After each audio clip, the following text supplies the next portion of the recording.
Assalamualaikum warahmatullahi wabarakatuh. Waalaikumsalam warahmatullahi wabarakatuh. Salam sejahtera untuk kita semuanya. Om Swastiastu, Namo Buddhaya, salam kebajikan. Bertemu lagi dengan saya, Pramudara Lambang di OMG, obrolan malam Jumat, yang pada hari ini memasuki edisi yang ke-35. Jadi Bapak Ibu yang baru bergabung di webinar kali ini, jadi memang setiap malam Jumat saya akan mengadakan webinar yang lebih banyak membicarakan tentang bisnis dan kewirausahaan. Pada webinar kali ini kita akan membahas tentang strategi bisnis di post pandemi. Kita tahu, kita sama-sama merasakan lebih dari 2 tahun kita merasakan pandemi COVID-19, dan baru tahun ini Presiden kita Bapak Joko Widodo memperbolehkan untuk mudik lagi. Saya yakin dan percaya nanti setelah Lebaran nanti ekonomi akan berjalan lebih meningkat lagi, karena kita sudah ditahan selama 2 tahun. Kita tidak bisa kemana-mana, kita tidak bisa berbisnis, kita tidak bisa bertemu dengan banyak orang. Tapi dengan momentum mudik kali ini momentum yang sangat ditunggu, tapi tetap dengan menggunakan protokol kesehatan sambil dicari obat untuk COVID-19-nya. Pemateri pada malam hari ini saya undang jauh-jauh dari Bogor, Jawa Barat, namanya Bu Yuli. Beliau juga praktisi bisnis dan koperasi. Bapak Ibu dan semuanya, webinar kali ini susunan acaranya adalah pembukaan, tadi sudah saya lakukan. Kemudian ada pemaparan materi selama 45 menit oleh Bu Yuli. Kemudian ada yang menarik di malam hari ini, selama pemaparan materi, Bapak Ibu boleh mengajukan pertanyaan di kolom chat. Berikan pertanyaan yang terbaik dan yang paling menarik.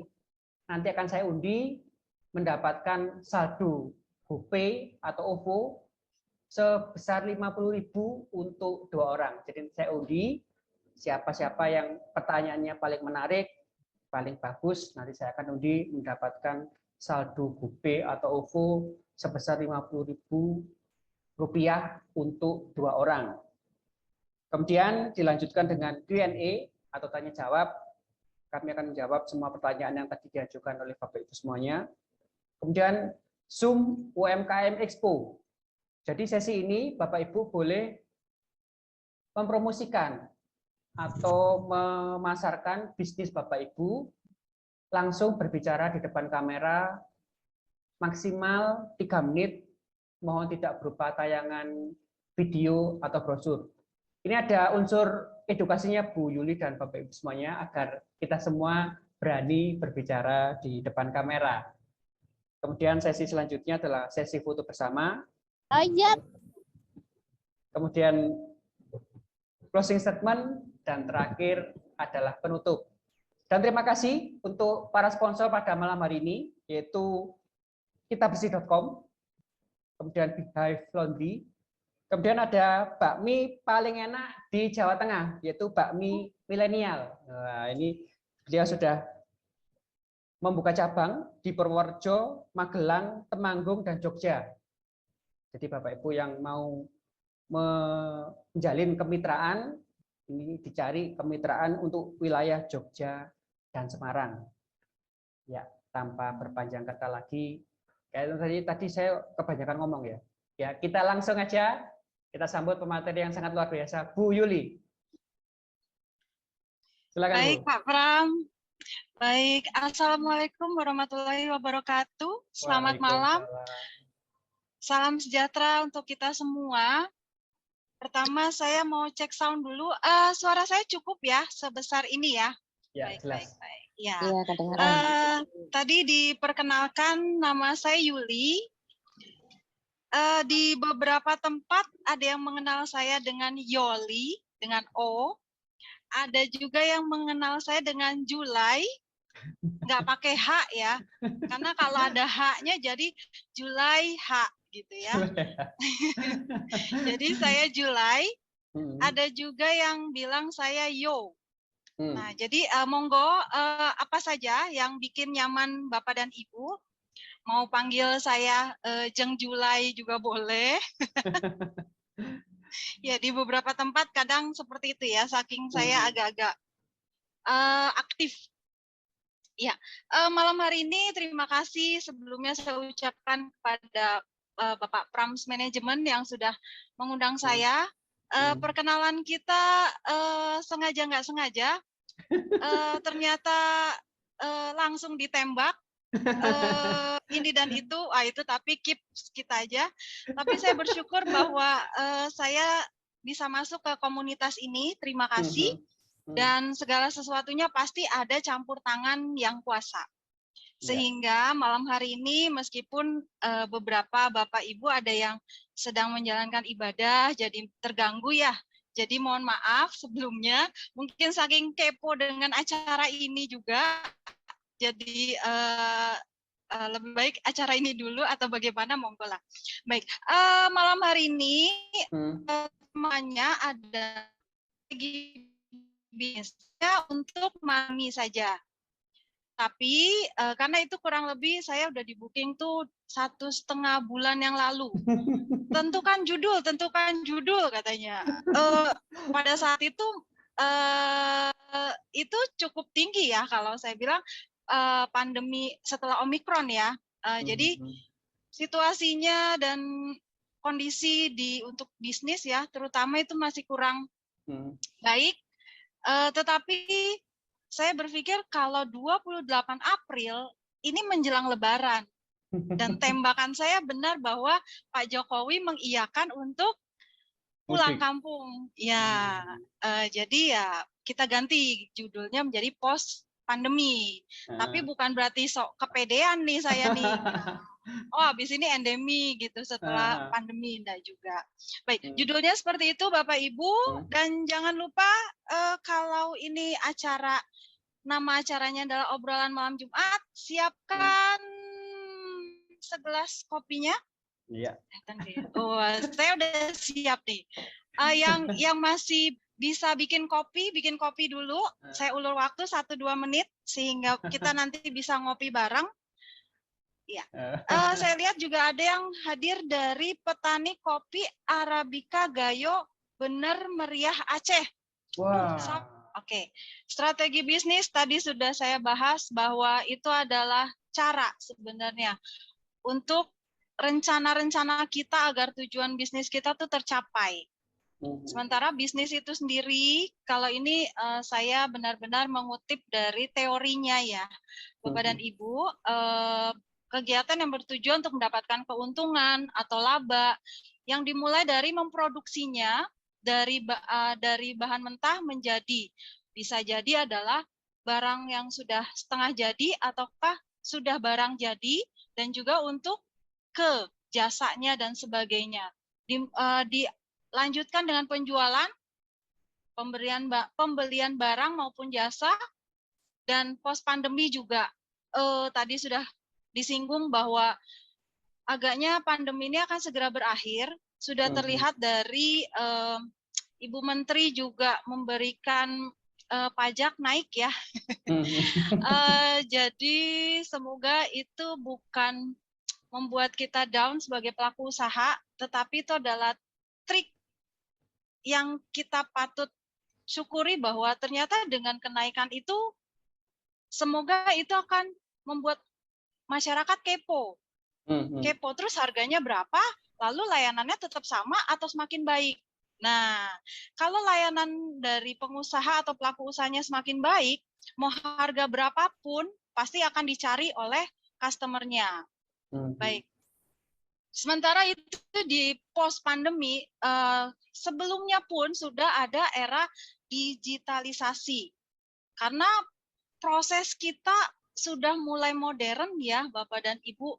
Jadi sudah nggak hanya dari mulut ke mulut untuk berdagang atau berbisnis, atau banyak juga yang drop ship ya.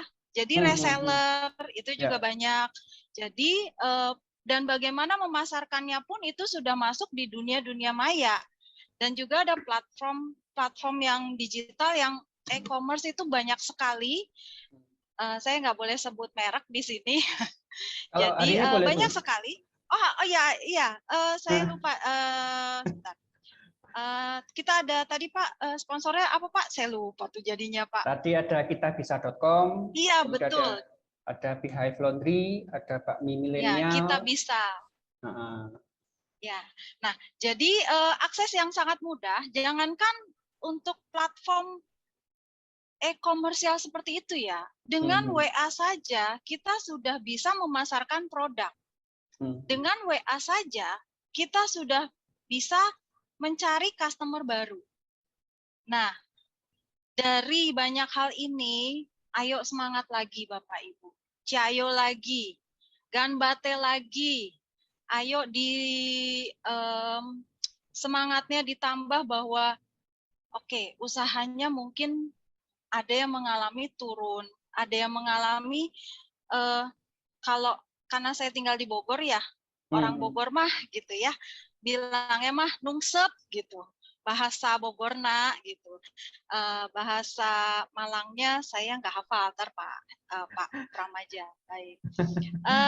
Jadi ayo semangat lagi, ayo bikin strategi lagi, ayo bikin rencana lagi, rencana jangka pendek, jangka menengah, jangka panjang. Karena kalau Bapak Ibu terlena atau ya udah deh nyerah, sekarang kondisinya emang begini, biarin aja, gak usah gerak atau saya diem aja. Kita loh tidak mengiklankan usaha, orang bisa menganggap itu usahanya bangkrut. Nah, tadi sempat disebut, ya saya praktisi di sebuah koperasi simpan pinjam, yang juga memiliki anggota yang usahanya juga beragam. Ketika terjadi pendampingan di sana, pendampingan terhadap usahanya, di sini saya tidak bicara kreditnya ya, karena saya memang di koperasi kredit sebutannya. Tetapi saya lebih ke pendampingan pada usaha. Ketika para usahawan ini, pelaku usaha ini dalam kondisi 2 tahun sepi order masuk, bahan baku susah, bahan baku naik, atau juga pelanggannya mulai nggak beli, atau pelanggannya mulai beralih kepada orang lain yang mungkin punya produk, punya layanan lebih dari kita, itu di tempat saya atau di daerah saya itu banyak sekali yang seperti itu.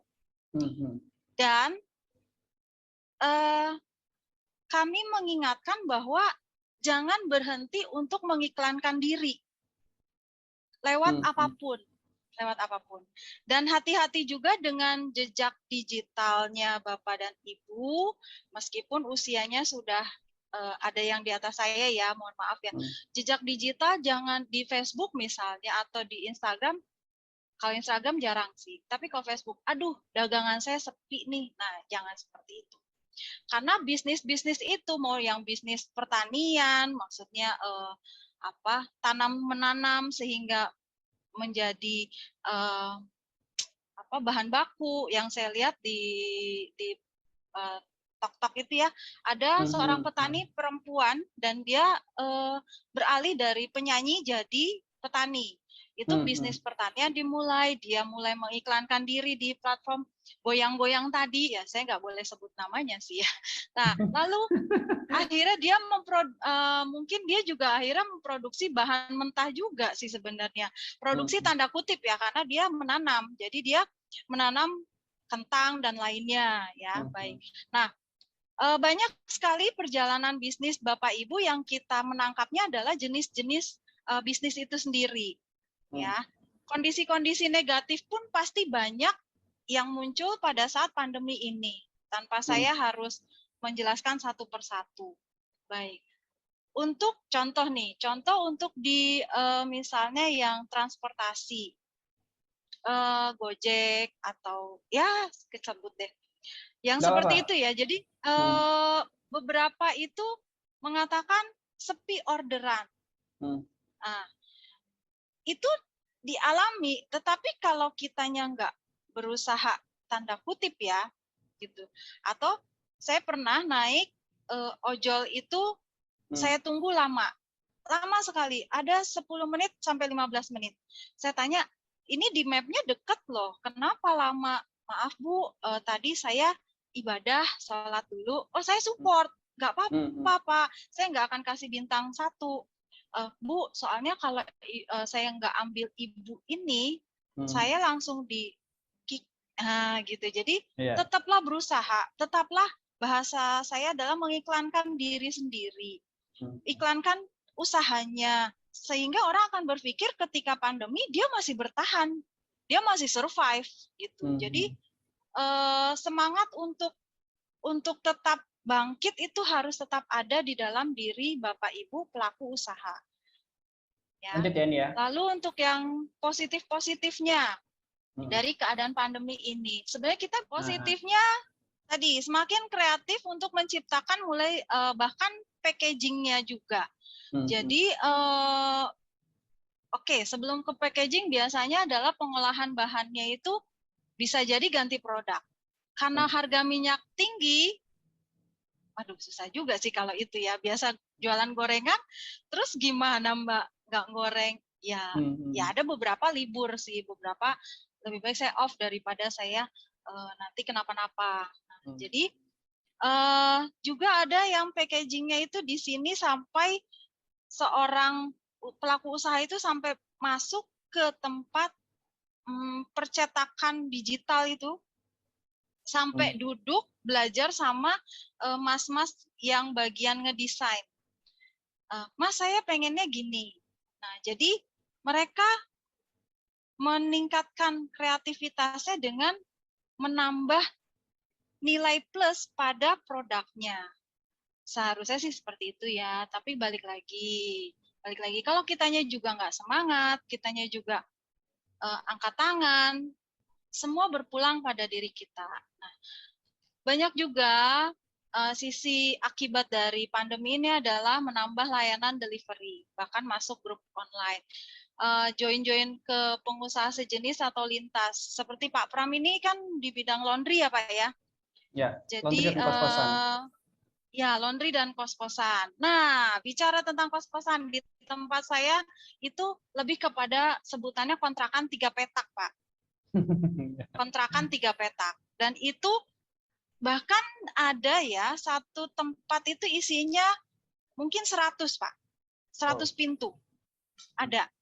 Dan ada juga mulai membangun. Tapi ya pasti plus minus ya. Suatu saat pasti kena renovasi atau harus perbaikan dan sebagainya. Nah, ada juga rebranding. Jadi kita sudah punya brand kita. Brand itu merek dagang. Kalau kita sudah punya, misalnya kita bikin risol, contoh ya, ibu-ibu rumah tangga bisanya bikin makanan kecil untuk anaknya, maka dia membuat risol, lalu anaknya doyan, ditawarin ke teman anaknya dulu. Doyan nggak? Kalau doyan berarti enak. Kalau layak makan, pasti layak makan. Karena untuk anak pasti yang terbaik. Nah, ketika risolnya itu sudah di-pack dengan, oh, kayaknya perlu gini nih, perlu gitu nih. Oke, jadi kan berkembang akhirnya.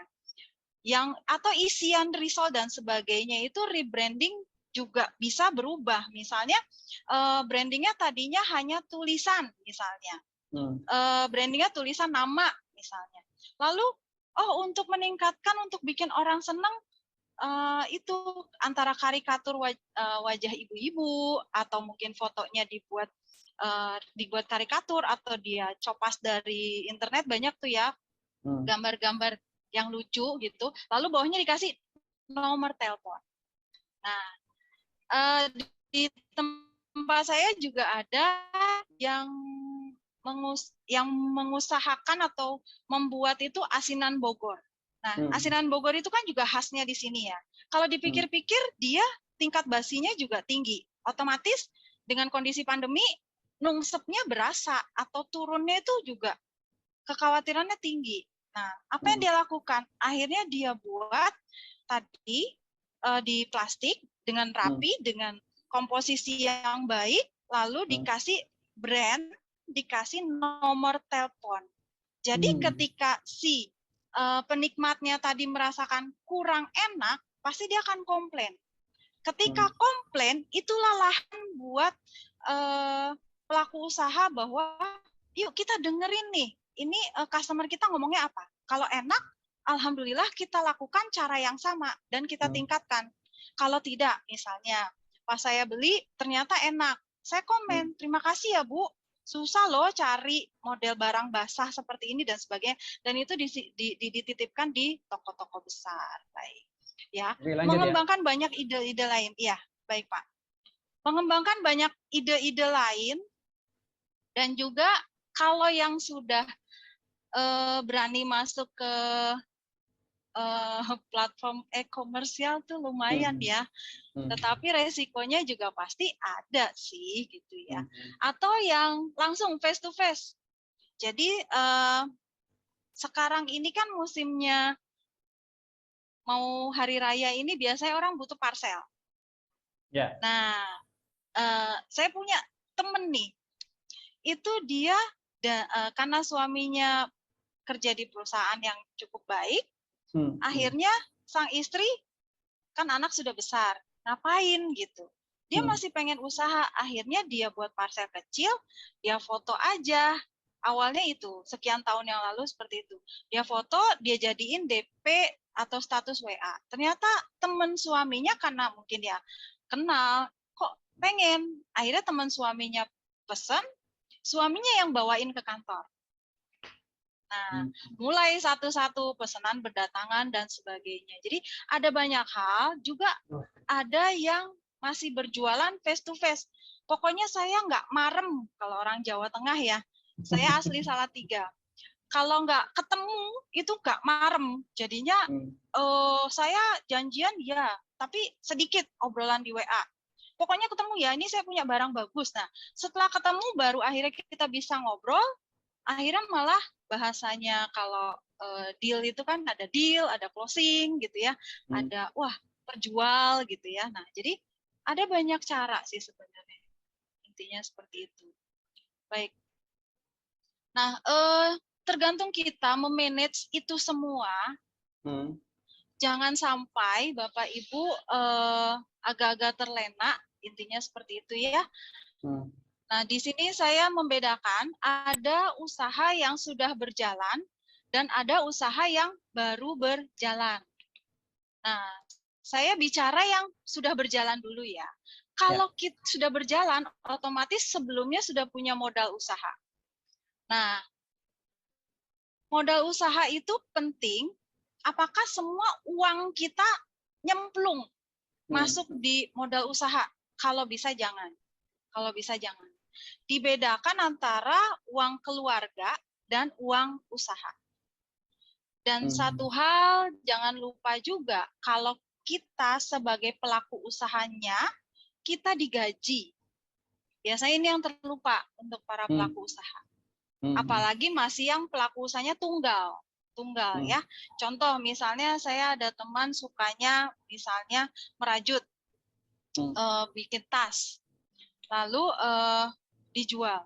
Ketika dijual dia nggak hitung biaya ngantuknya, biaya apa ya, kalau ini tuh pengeluarannya adalah aduh pegelnya gitu ya. Yang dia hitung cuman benangnya habis berapa. Ya, benangnya habis berapa, tusukan ini untuk alat untuk ininya, tapi kan itu kita cuma beli sekali ya, jadi nggak perlu dihitung. Nah, tenaganya itu nggak dihitung. Jadi jangan sampai seperti itu. Lalu aneka aset kita juga harus perhatikan. Bahan baku kita, stok kita tinggal berapa. Dan saya ingatkan lagi, karena kebetulan karena sering juga berkunjung ya dari satu tempat usaha ke tempat usaha lain, yang itu variasi, sehingga jangan habiskan modal itu semua dibelikan untuk bahan baku. Aduh, mumpung murah nih. Nanti kalau mahal kan kita nggak dapat. Jangan. Kita harus arif bijaksana itu secukupnya aja. Kalau kita berlebihan, nanti numpuk, waktunya berjalan terus, lalu semacam apa ya, masa atau trennya atau orang udah nggak booming lagi gimana? Itu kita harus perhatikan. Nah, tenang, nanti saya bisa inovasi. Iya, tapi perlu arif bijaksana, jangan semua dimasukkan di sana. Atau beli peralatan. Wah, ada nih alat ini, keenakan beli alat terus. Lama-lama gaji karyawannya dipotong, juga jangan. Sebenarnya nggak ada, pasti akan memikirkan karyawan ya. Atau karyawannya mohon maaf dikurangi, ya itu juga sebenarnya bagian dari resiko sebenarnya. Tetapi kalau kondisi saat ini kita bahasanya, kita meng-cut karyawan rasanya sayang gitu. Jadi sama-sama lagi susah gitu. Paling untungnya sedikit ya kita bagi-bagi aja. Lalu yang ketiga tuh pangsa pasar atau target. Nah, penting sekali mengikuti acara-acara seperti malam hari ini. Saya support sekali begitu saya tahu acara ini keren nih acara. Apalagi yang ikut itu variasi. Dari semua materi OMJ pun saya ikuti gitu, apapun itu, meskipun kok buat saya kan misalnya saya praktisi koperasi dan bisnis kok nggak nyambung ya, tapi asik nih gitu kan, masuk aja, kenalan aja gitu. Jadi jangan membatasi diri sehingga nanti target kita akan bertambah. Pemasaran produk dan jasa, itu tadi sudah panjang lebar saya jelaskan di awal ya, tentang bagaimana face to face juga bisa, lewat media-media promosi lain juga bisa gitu ya. Lalu yang kelima nih, inovasi. Inovasi itu penting di dalam produk kita. Orang dikasih es cendol, bosen. Es cendol aja. Tapi ada sekarang es cendol rasa durian. Bahkan mungkin sudah berkembang, kalau nangka juga biasa ya. Mungkin jadi perpaduan. Nah, layanannya senyum, salam, sapa itu kalau di tempat saya bekerja. Mungkin di tempat lain juga itu. Dan juga terima kasih. Jadi ketika kita punya usaha, apakah kita sendiri sudah loyal, sering mengatakan itu kepada kepada customer kita, terima kasih ya udah beli produk kita, padahal belinya cuma satu gitu ya. Udah gitu pakai nawar lagi gitu kan ya, kita udah nggak tahan nih, kita udah kesel nih, atau misalnya minta diantar, aduh gedean ongkosnya atau apa, ya terpaksa sih sebenarnya dijalani. Nah, branding juga tadi saya sudah sampaikan bahwa sesimpel-simpelnya dunia usaha yang Bapak Ibu jalani, contoh itu adalah warung sembako. Brandingnya apa, Mbak? Warung sembako itu kan cuma jualannya terigu, gula, ya jajanan bocah gitu ya. Brandingnya itu boleh. Contohnya Julai Shops misalnya, atau jangan pakai bahasa Inggris ya. Toko Julai cantik. Ada kata yang cantik itu akan bikin orang, oh, emang dia cantik? Enggak, tuh biasa aja tuh. Tapi kan jadi diomongin, jadi diingat gitu loh. Sebenarnya ciptakanlah branding yang ya ada kalanya boleh kan gitu. Kita agak anti mainstream dikit supaya memancing orang beli. Link ini juga penting. Jangan sampai Bapak Ibu pertemanan dengan dengan masa lalu. Enggak sih, pasti enggak ya. Kalau kita bicara pengennya masa depan terus, jangan lupakan masa lalu ya. Jas merah sih sebenarnya, jangan sekali-kali melupakan sejarah. Itu Nah, asik tuh. Toko Julai Tai Lalat. Wah, jangan salah Bapak Ibu. Saya baca itu komennya ya. Toko Julai Tai Lalat. Jangan salah ya. Ini tai lalat saya nggak tahu kenapa selalu dicari orang. Saya pernah posting kaitannya dengan link yang akan saya jelaskan. Baru-baru ini saya itu masuk ke grup akhirnya membentuk grup WA alumni SD, Pak. Iya. Alumni SD. 30 ya, jadi ketahuan deh umur. Paling muda Nggak ya apa-apa. di antara Bapak Ibu ya. Paling imut ya, paling imut. 30 tahun yang lalu saya SD bareng dengan teman-teman saya itu. Saya posting, tapi waktu saya milih posting kan foto gitu ya, terus posting. Sempat di sebelah nih ada suami. Kok nggak ada tai lalatnya? Jangan. Kamu dulu ada tai lalat nggak? Gitu. Jadi ditanya. Nah, itu link kaitan dengan branding itu sebenarnya satu kesatuan, satu benang merah. Jadi gara-gara tai lalat misalnya, gara-gara ya banyak hal sih, gara-gara keritingnya atau apa ya. Baik, itu untuk usaha yang sudah berjalan. Bagaimana kita mengelola bisnis. Untuk yang baru berjalan, sebelum melakukannya, kita perlu riset. Riset, uji coba boleh. Uji coba terhadap modal usaha. Ya dikit dulu. Kan prinsip ekonomi adalah pengeluaran sekecil-kecilnya untuk mendapatkan pemasukan sebesar-besarnya. Nah, jadi kita kalau namanya belum berjalan, modal usahanya dikit dulu. Biasanya kepengennya banyak gitu ya. Lalu ketika riset itu juga perlu memikirkan modalnya dari mana. Minjem duit suami atau pakai tabungan kita atau mohon maaf hutang gitu ya, kalau boleh bilang hutang atau kredit. Itu perlu pemikiran yang bijak dan hitungannya harus cermat. Sekian nanti baliknya berapa. Nah, jadi yang lainnya mengikuti untuk bisnis yang baru akan berjalan. Nomor 2, nomor 3, nomor 4, nomor 5 mengikuti pengecekan terhadap bahan baku dan sebagai pangsa pasar target itu mengikuti. Jadi ini bagaimana mengelola bisnis ya, how to manage your business ya. Nah, ini adalah yang puncaknya.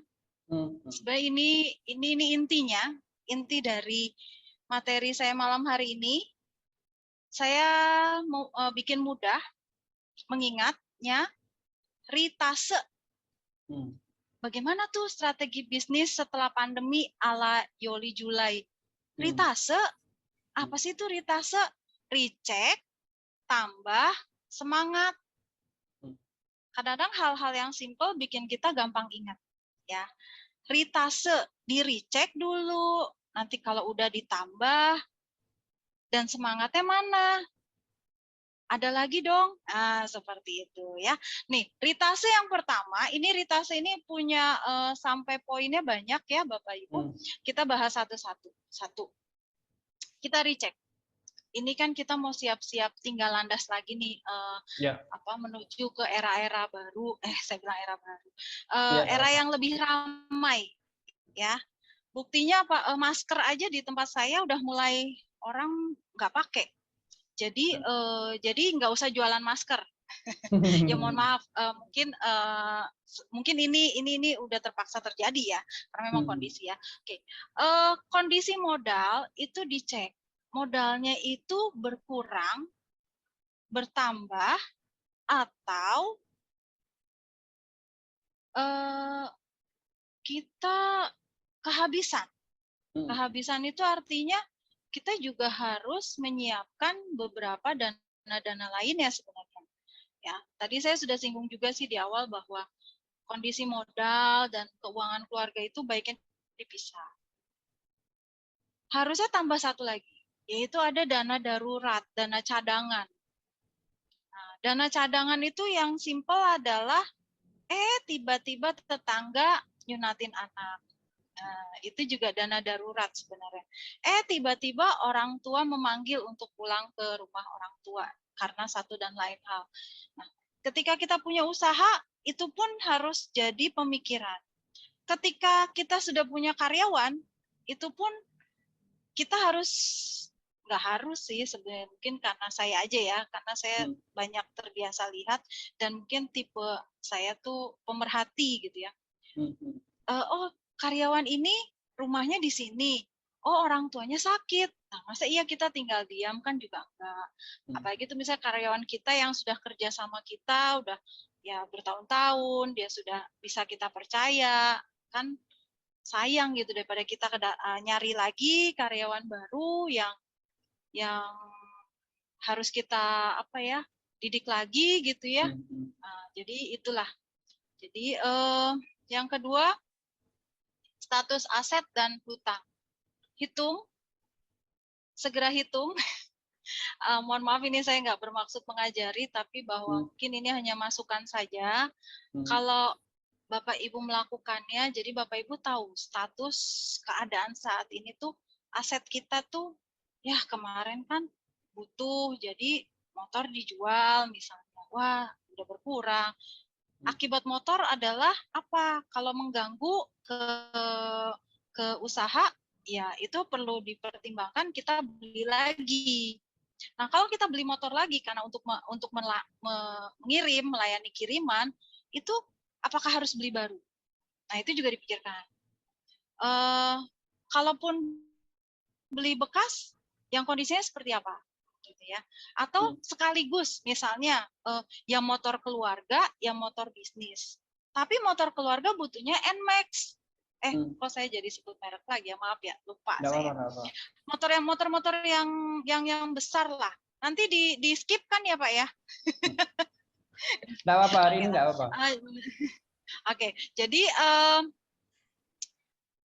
ketika kita akan ketika kita sudah tahu status aset kita ada di mana dan mungkin kita ada yang kita hilang atau berkurang atau apa, terus kita akan menambah, hati-hati dengan hutang. Hutang itu juga perlu dipikirkan jangka panjangnya, maksudnya akhirnya 1 bulan saya harus setor berapa. Di dalam 1 bulan itu mengambil porsinya siapa, porsi keuangannya siapa, porsi keuangannya usaha itu coba dibagi lagi, di-spill, dibagi. Oh, jadi kalau karena saya punya utang, jadi saya harus naikin harga terigu misalnya karena kita sembako, toko sembako, nah gitu ya. Jangan lupa juga untuk mencatat pengeluaran, karena itu ada yang pastinya ada rutin tambahan ya, sehingga Bapak Ibu bisa lihat nanti pola pengeluarannya itu seperti apa. Apakah selalu terjadi di tanggal 5 atau tanggal 4 atau tanggal 20 itu selalu ada apa gitu ya, itu kelihatan. Oke. Lalu ada manajemen resiko. Nah, ini yang sempat saya singgung tadi adalah kita perlu punya dana cadangan dan perkiraan resiko. Beberapa hal yang saya amati gitu ya. Kadang-kadang usaha yang ada saat ini tuh resikonya akhirnya menguras tabungan. Ya, memang satu kondisi tidak bisa dihindari. Tetapi kalau dari awal kita sudah, ya tapi nggak bisa juga menyalahkan keadaan ya. Makanya lebih baik nanti kita ke depannya kita naikkan harga barang kita. Ya. Ada sekian 0,00005% diperuntukkan untuk resiko. Kalau dirupiahkan 0,00005% itu adalah misalnya 100 perak. Ya nggak apa-apa. Sampai dengan hari ini saya pun rumah tangga punya umplung gitu ya. Ketika saya itu yang ini cepean, yang ini 100-an rupiah, yang ini yang 500, yang ini 2.000. Nah, di saat yang saya nggak punya uang, itu saya buka aja. Tapi juga ada celengan yang saya bilang, keep, ini jangan dibuka sama sekali. Nah, itu kita sudah punya perkiraan resiko. Biasanya kalau pelaku usaha, keenakan usaha, lupa ya bayar pajak kendaraan. Nah, jangan sampai lupa. Itu harus kalau bahasa anak sekarang di-spill, dibagi. Jadi, bayar pajak kendaraan saya satu motor misalnya dibagi 12 bulan. Berarti saya harus menyisihkan berapa sebulan? Wah, berat juga nih kalau sebulan. Hari, nggak apa-apa, hari aja. Oh, sehari saya harus nabung segini. Aduh, ribet amat sih Mbak hidupnya kok harus kayak gitu. Loh, pepatah bilang kecil-kecil, sedikit-sedikit jadi bukit. Itu sebenarnya benar. Sebenarnya benar.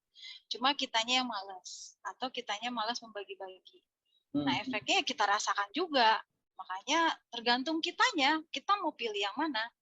Oke, jangan lupa untuk nge-list customer kita, sudah berapa, di-recheck saat ini, customer-nya kemana, ada target baru nggak? Contoh kata, jual counter handphone, counter pulsa, akhirnya jualan handphone dan sebagainya. Bapaknya, yang customer itu adalah seorang bapak-bapak.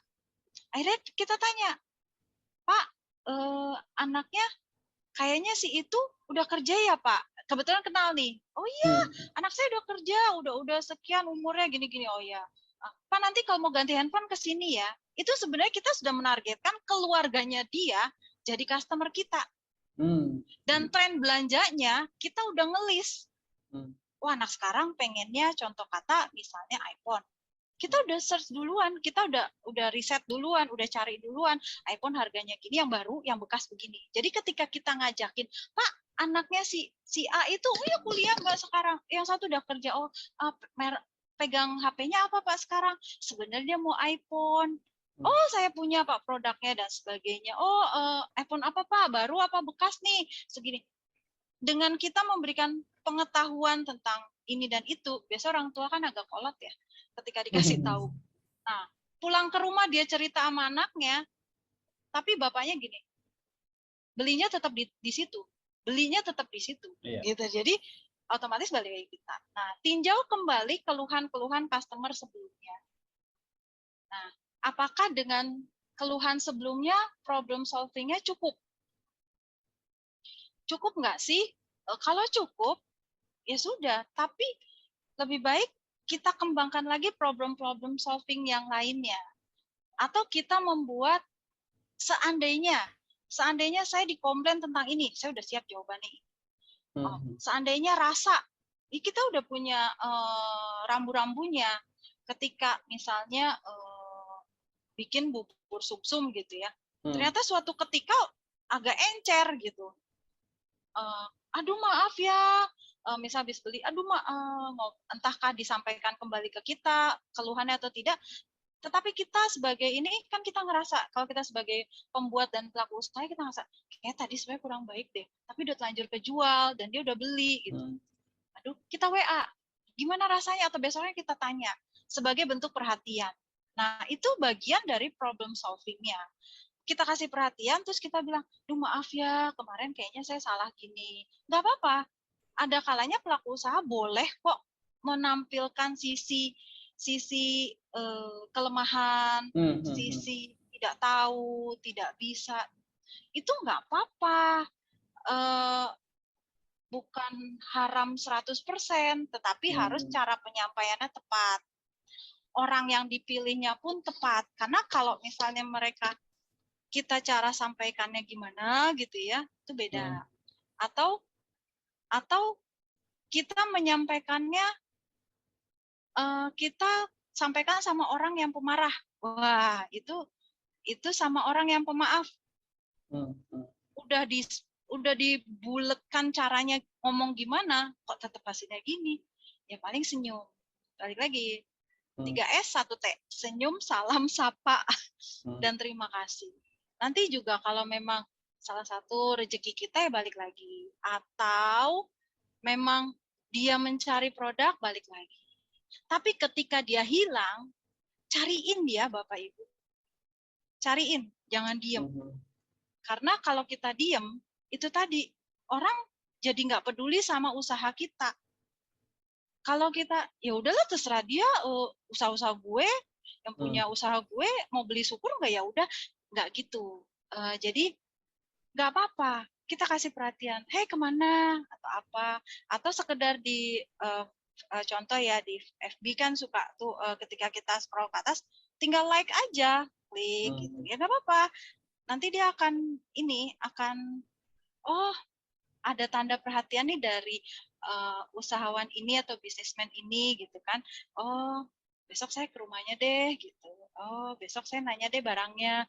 Nggak enak udah lama nggak beli. Jadi itu. Nah, yang di recheck terakhir adalah bersiap-siap ketika situasi semakin baik, maka pengeluaran lainnya akan muncul. Contohnya,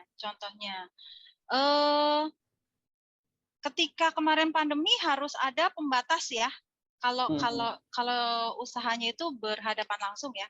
Nah, ketika ini sudah mulai akan berakhir nih masa-masa ini, masa-masa ada jarak di antara kita, mungkin itu akan diambil. Nah, pengeluaran lainnya apa? Pengeluarannya adalah rajin ngelap. Ini sederhana sebenarnya. Sebenarnya kalau dihitung rupiah nggak ada rupiahnya, Mbak.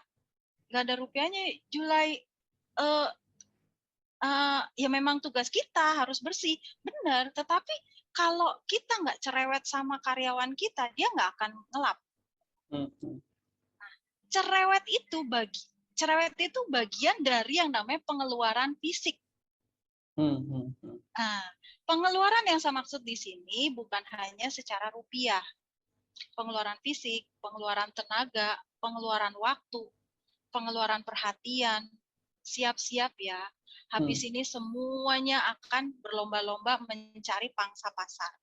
Nah, ketika itu terjadi, maka semua customer juga akan bingung. Nah, kemana ya? Kok sekarang banyak banget yang nawarin, padahal saya cuma butuhnya, misalnya saya cuma butuhnya es batu. Kenapa ternyata si ini jual, si ini jual, si ini jual, si ini jual. Tetapi dia akan diem, mana yang membekas di hatinya. Nah itu dia. Jadi semakin kita ramah, semakin kita banyak memberikan pengeluaran fisiknya dari si pelaku usaha berupa perhatian dan sebagainya, itu pasti akan terjadi. Nah, ditambah ya link pertemanan kolaborasinya, jangan hanya sekitar satu daerah saja. Dan saya bersyukur ya hari ini juga ada yang dari Aceh tadi, ternyata siapa tahu ada yang pengen ngopi atau ini ya gitu kan, atau misal tadi yang Bapak mie ayam gitu misalnya, besok pagi saya berangkat mudik gitu, misal lewat Jogja, oh ada nih di sini, oh gitu kan jadi kena. Oke, inovasi produk layanan berimbang dengan sebelumnya, artinya juga jangan terlalu lebay.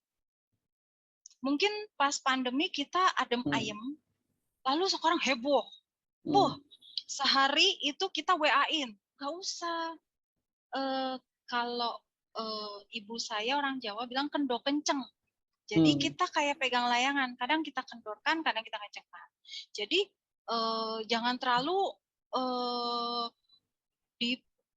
dihubungi dan sebagainya, jangan gitu juga sih gitu ya. Meskipun itu juga baik gitu, tapi kalau seperti itu kan kesannya pasti orang akan mikir, wah ini cari untung dari saya doang gitu. Ya. Oke, modal dan tenaga tambahan mungkin di masa-masa depan akan dibutuhkan. Jadi siap-siap. Tenaga tambahan bisa jadi bentuknya reseller kalau saya pikir.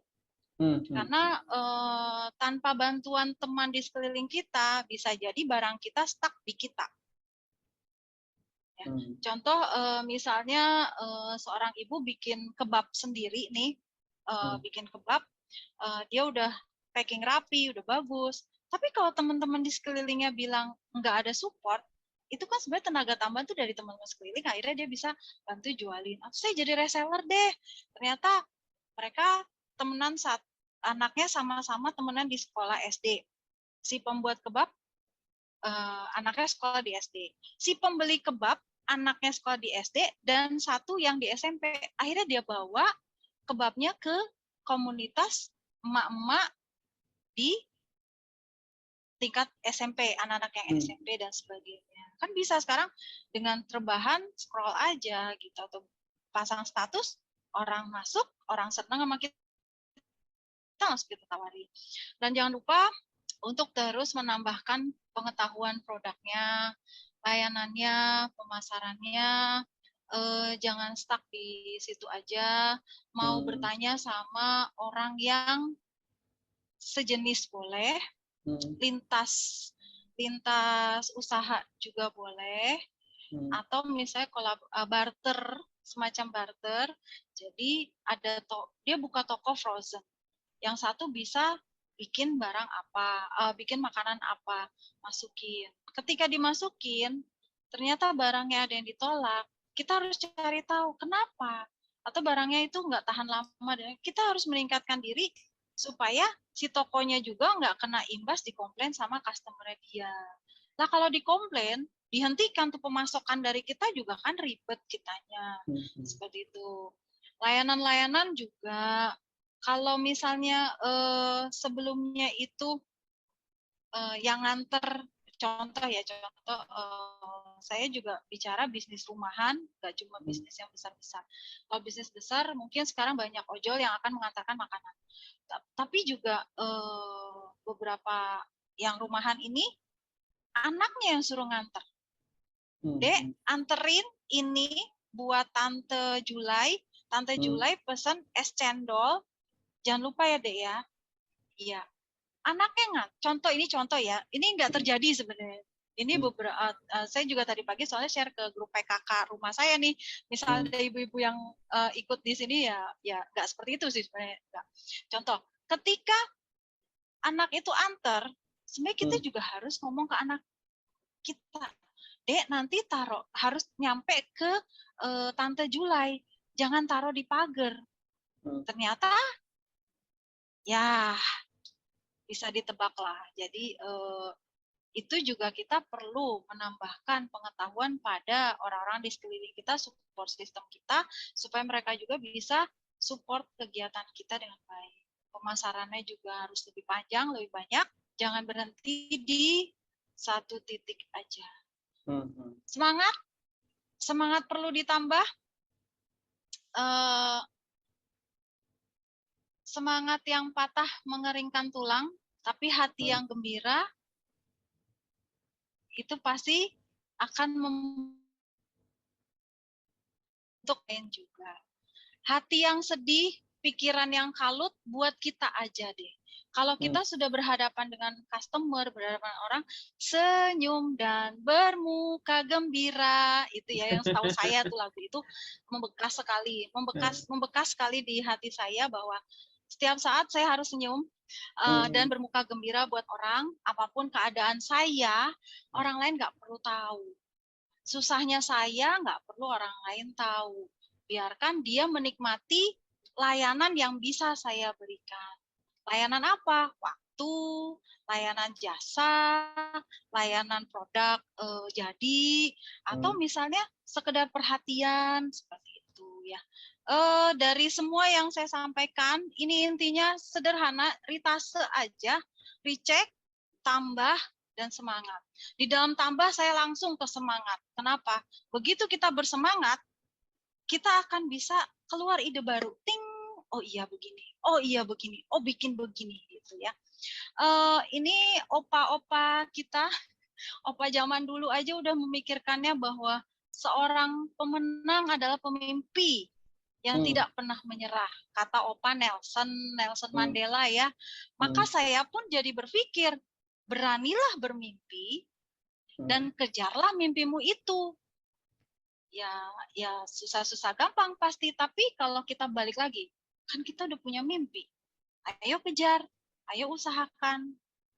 Itu sebagai semangat buat Bapak dan Ibu. Saya kalau terlalu melebar kemana-mana, mohon maaf. Mungkin itu efek dari tai lalat saya, nempelnya deket bibir, kecerewetan. Punten, itu terima kasih. Itulah materi yang bisa saya share pada Bapak dan Ibu. Kalau ada pertanyaan, monggo.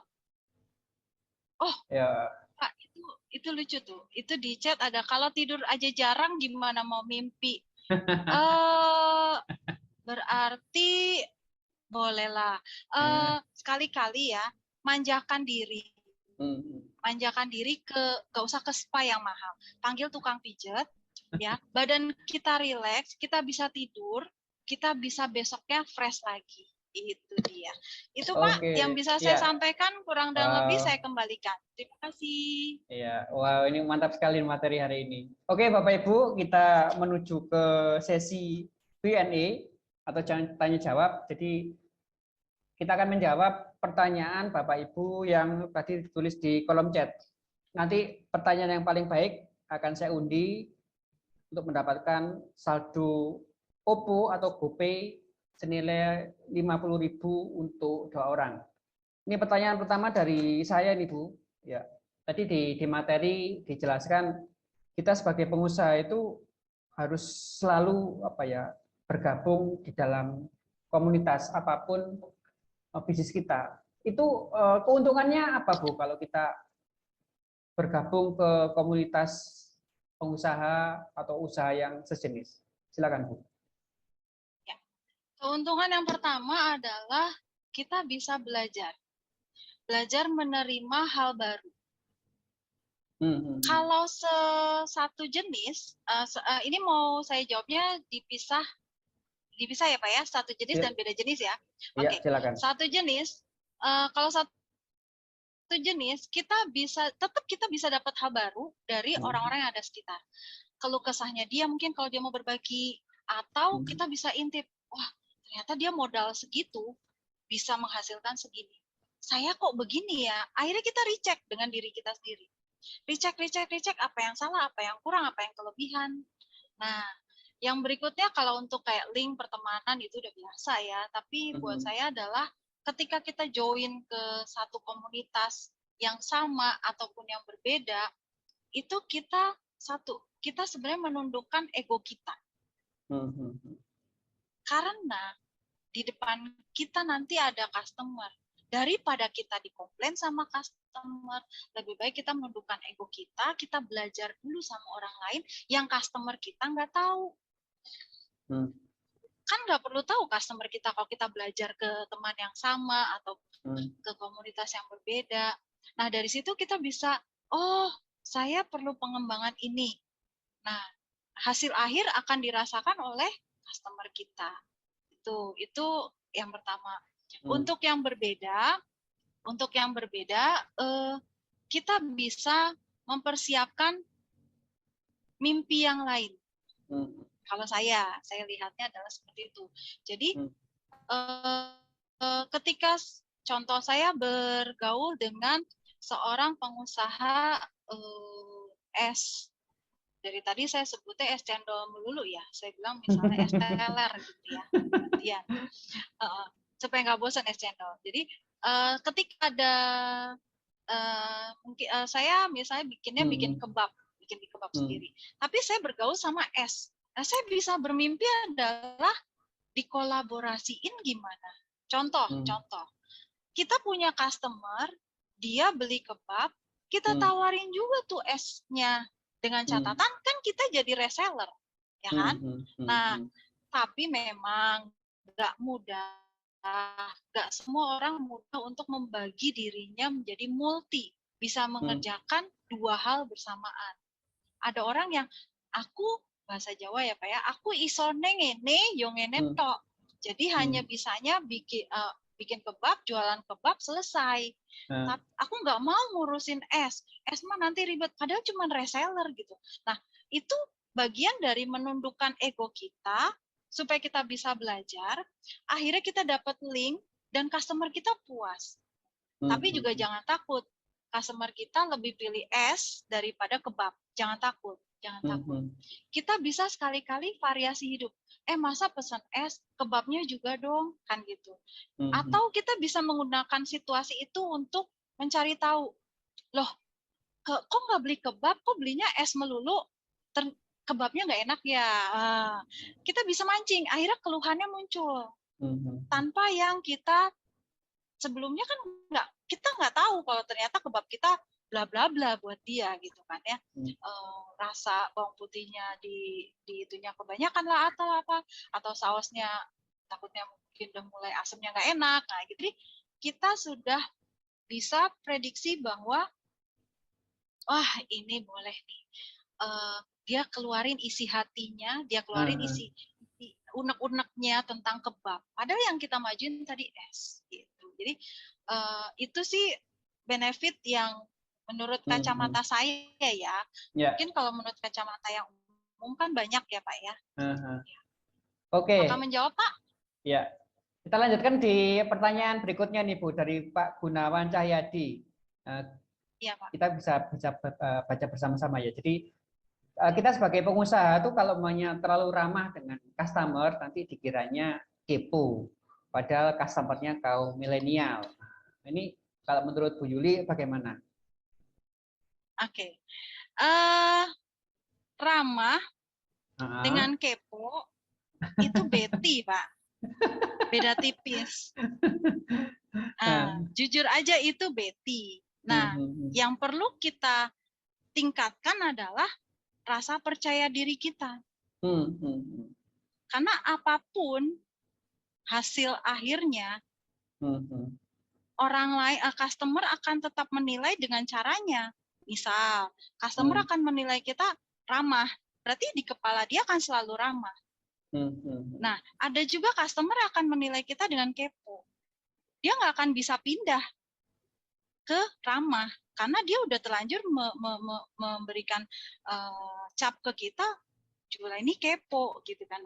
Yang perlu kita bentuk itu adalah kesadaran kita dan diri kita dulu kuasai, kontrol diri kita karena kita nggak bisa kontrol orang lain. Nah, jadi pede, kita tetap pede aja. Tapi tips dan triknya adalah kalau kita tahu dia berpikiran kita kepo, mulai sedikit-sedikit durasi ngobrolnya atau keseringannya itu dikurangi. Atau misalnya cukup sekali terus diem. Oh iya, itu kan sebenarnya itu adalah ilmu komunikasi ya, ilmu komunikasi. Ada yang orang tuh kalau dilayani dengan terlalu yang melayaninya itu terlalu cerewet gitu, tok sebel ya, terus bilang itu. Oke. Ya. Nah, kita sebagai yang pelayan seperti itu, kita yang harus bisa manage juga. Itu Pak. Ada lagi mungkin ya? Ini kayaknya banyak yang tanya nih Pak. Iya. Keren-keren pertanyaannya. Dari berkat Yeti Uti, bagaimana cara agar customer lebih memilih produk kita yang dijual daripada penjual lain dengan produk yang sama, tapi harga kita lebih mahal karena penjual lain baru berjualan. Jadi bagaimana caranya agar kita meyakinkan customer meskipun harga produk kita tuh lebih mahal? Mungkin Bu Yuli ada saran, silakan Bu. Kita recheck dulu. Customer itu udah pernah beli ke kita sebelumnya belum? Ketika ada penjual lain, customer itu udah pernah beli ke kita belum? Nah, yang kedua, kalau memang sudah, berarti kita harus tingkatkan layanan perhatian. Ketika dia beli, contoh kata kembalian recehnya, atau misalnya ya tadi kayak senyum sapa salam itu kan secara fisik ya. Kalau ini kembalian, udah ditanya dulu, Bu, ini barangnya misalnya adalah contoh delivery. Bu, barangnya diantar ya? Iya, Ibu, mohon tanya apakah uangnya uangnya pecahan berapa? Karena karyawan saya akan bawain kembalian. Contoh seperti itu. Itu sebenarnya penting nggak penting sebenarnya pembicaraan itu dengan customer kita. Tapi itu bagian dari kita memberikan perhatian. Kenapa kita perlu memberikan perhatian? Lama-lama orang balik lagi kok ke kita karena kita memberikan perhatian. Meskipun produk kita lebih tinggi misalnya nilainya. Tapi kalau orang udah jatuh hati, Nah, itu dia. Sentuhlah dia tepat di hatinya. Emang sih saya suka nyanyi sih, Pak. Jadi kita perlu menyentuh hatinya dulu. Kita perlu mendapatkan perhatian dari orang itu, apakah kita bisa eye contact atau misalnya ngobrolnya enak. Lalu setelah itu kita berikan perhatian yang lebih, maka dia yang cari kita. Itu sih kalau pengalaman saya loh ya. Nah, kalau misalnya customernya itu belum pernah beli, terus tiba-tiba datang dan dia udah kenal penjual lain yang harganya lebih murah, pertama senyumin aja. Oh gitu ya Bu. Oh di sana memang berapa? Nah, jangan kita bahasanya apa ya, langsung teng gitu, langsung sumutnya keluar gitu. Sebenarnya gue karena dia dibandingin belum apa gitu ya. Nah, itu efeknya apa? Itu cara kita melayani lagi, balik lagi. Jadi, oh ya, kenapa Bu? Oh ya, ya saat ini dia beli, syukur. Saat ini dia beli dengan ngedumel, kita tetap senyum, ya udah. Saat ini dia nggak jadi beli sekalipun karena dia menilai barang kita mahal. Ya, berdasarkan pengalaman, saya ngomong seperti ini ya, bukan karena mengada-ngada ya. Banyak para pelaku usaha akhirnya tuh berserah.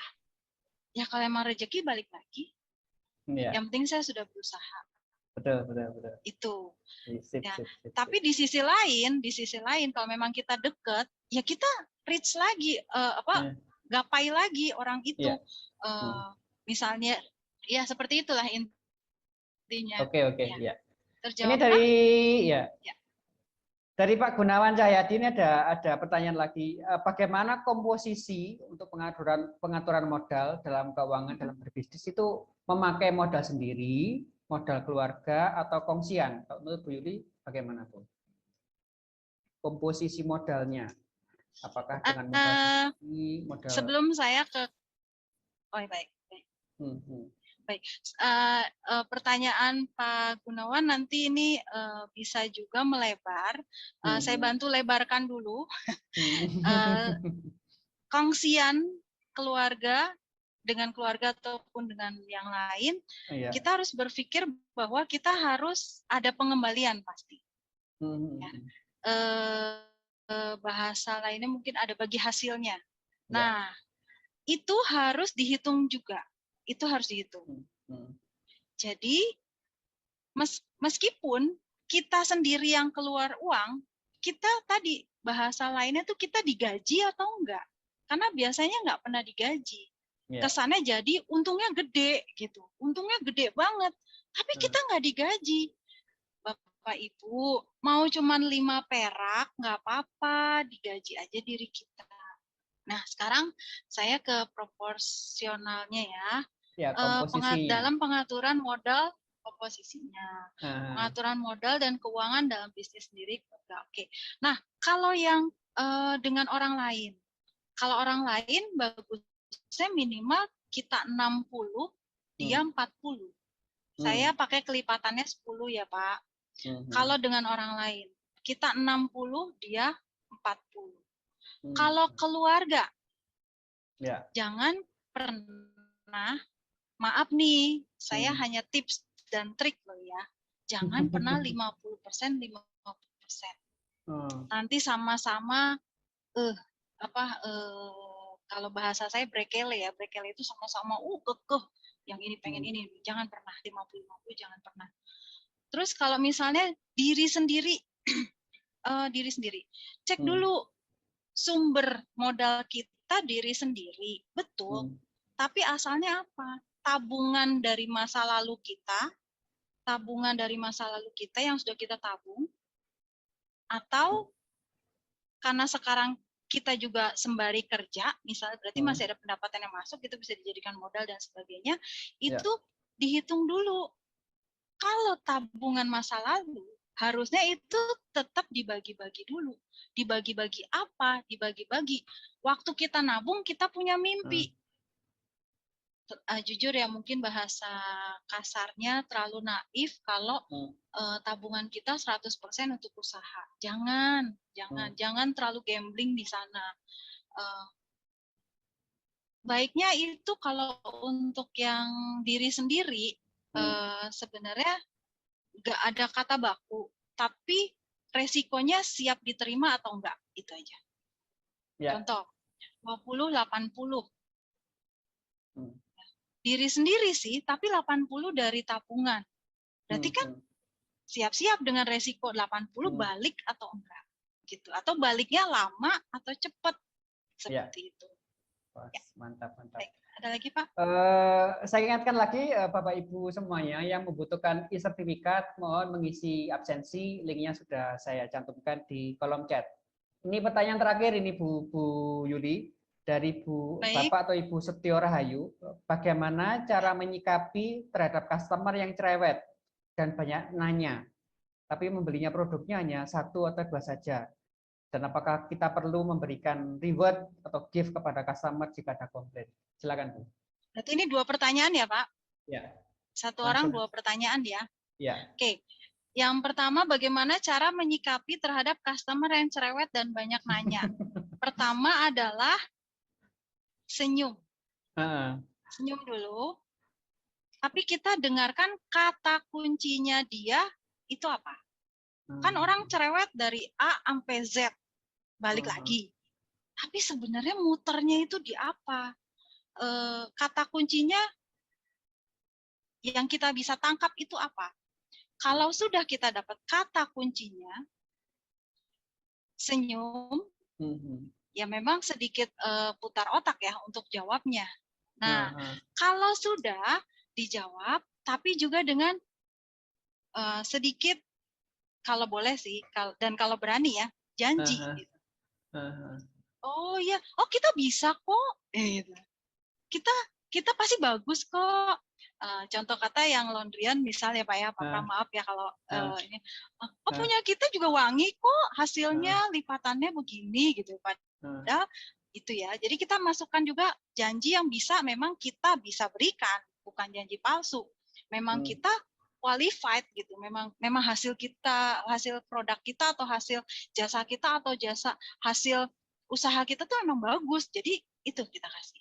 Meskipun dia belinya 1, it's okay. Yang paling penting adalah kita harus bisa memberikan bekas di hatinya, bekas di pikirannya. Dan kita pun nggak boleh cerewet balik. Tapi memang susah sih. Nggak boleh cerewet balik. Banyak senyum, sedikit tegas, sedikit larikan dulu ke hal lain, tapi nanti balik lagi. Beli 1, beli 2, it's okay. Dia balik lagi, syukur.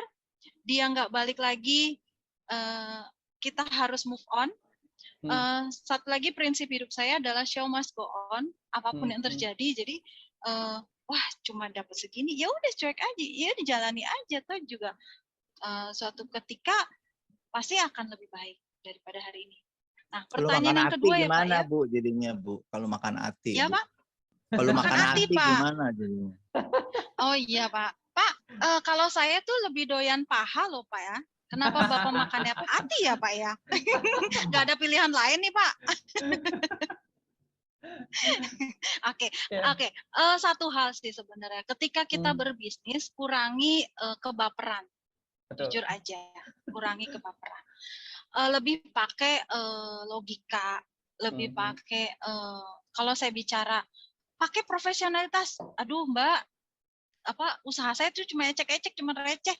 Ngomong profesionalitas, gak usah lah Mbak, kan gitu ya. Jadi saya nggak pakai kata yang tinggi, saya pakai kata yang sangat sederhana, yaitu kurangi kebaperan, kurangi keemosian yang negatif terutama. Jadi ketika dia ngomong yang jelek sekalipun, senyum, tarik nafas, percaya diri, besok kita bisa rubah, besok kita bisa lebih baik lagi.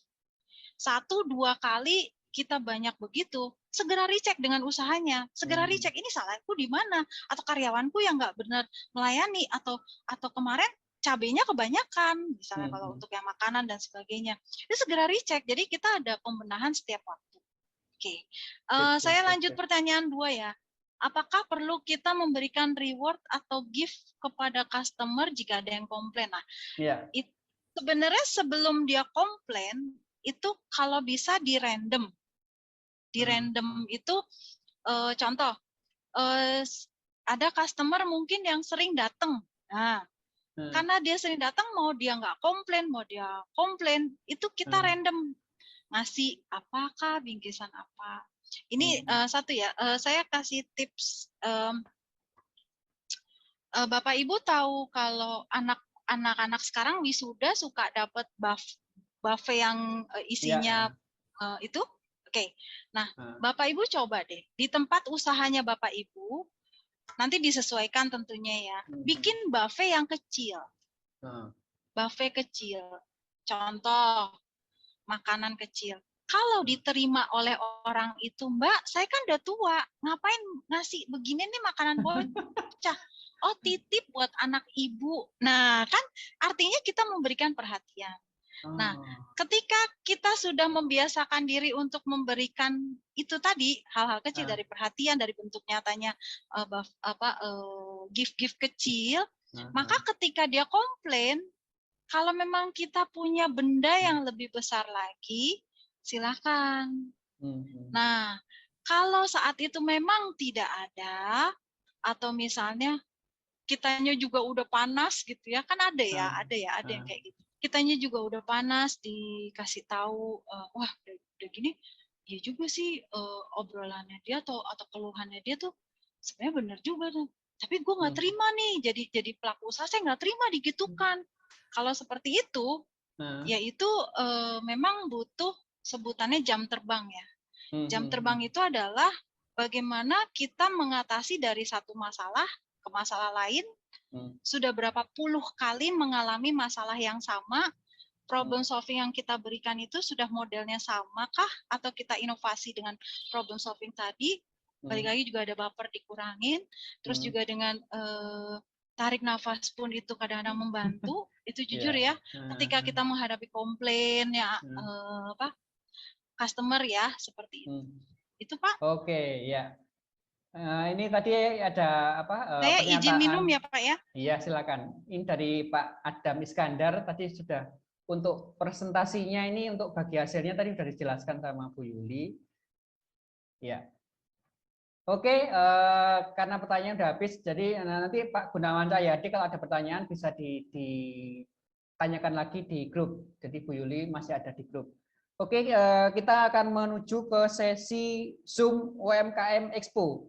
Jadi Bapak Ibu yang ingin mempromosikan usahanya, silakan langsung berbicara di depan kamera maksimal 3 menit. Mau tidak berupa tayangan video atau brosur. Silakan, saya tunggu. Langsung open mic, open kamera.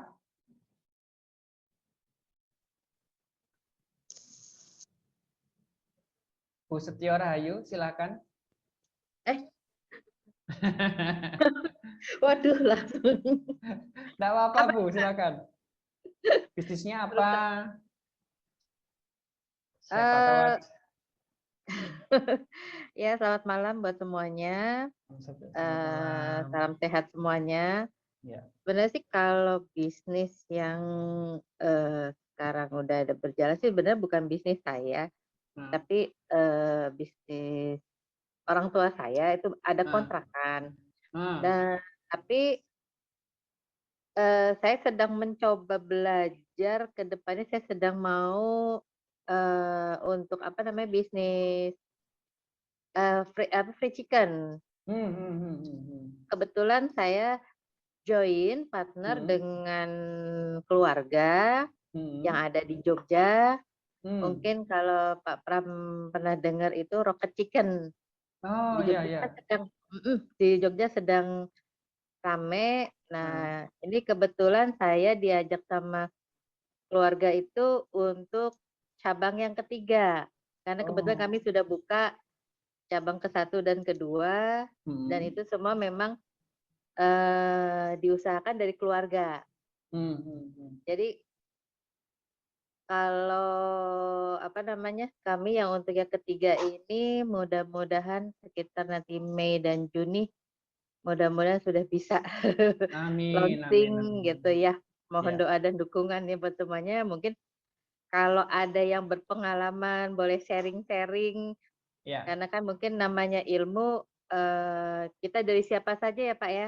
Iya. kita bisa mungkin, oh ya Bu, mungkin kalau begini pengalaman diri kami seperti ini, kalau misalkan ini seperti ini, coba nanti gini. Itu kan satu masukan yang baik sekali, Iya. yang mudah-mudahan sangat berguna buat kita semua khususnya. Gitu aja Pak, makasih.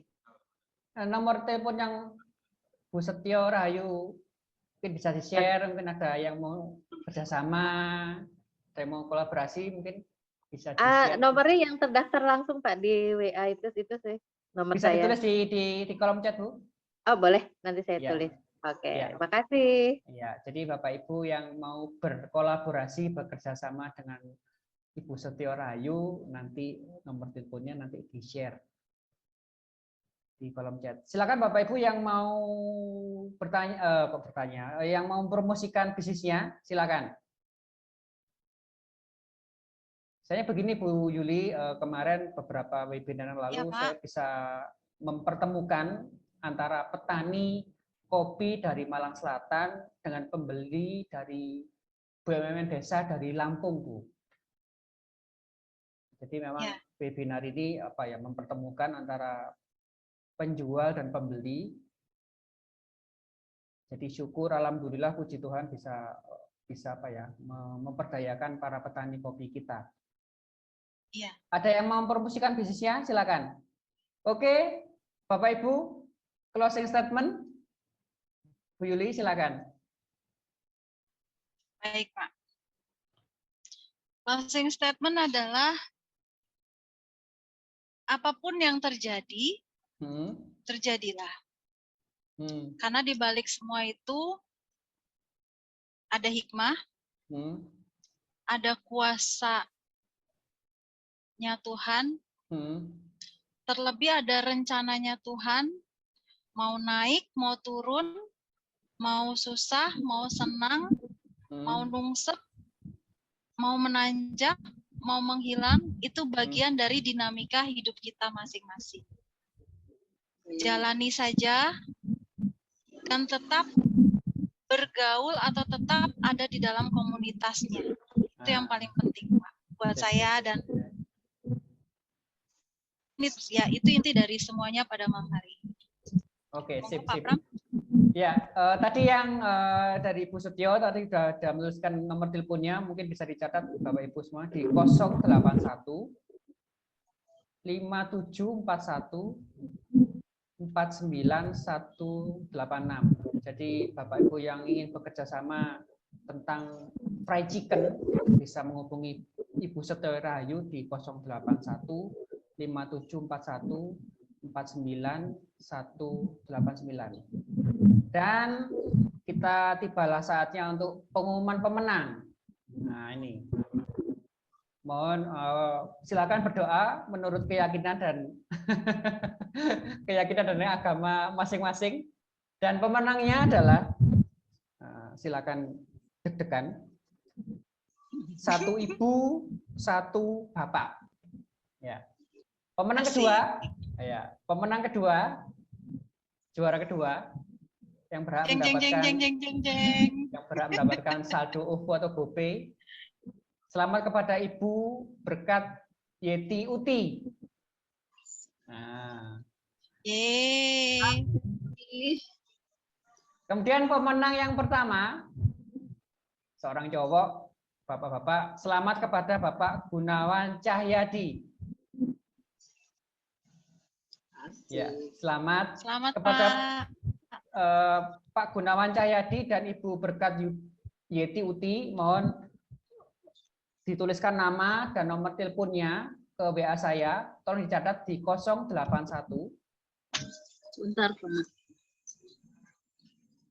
081 803 803 83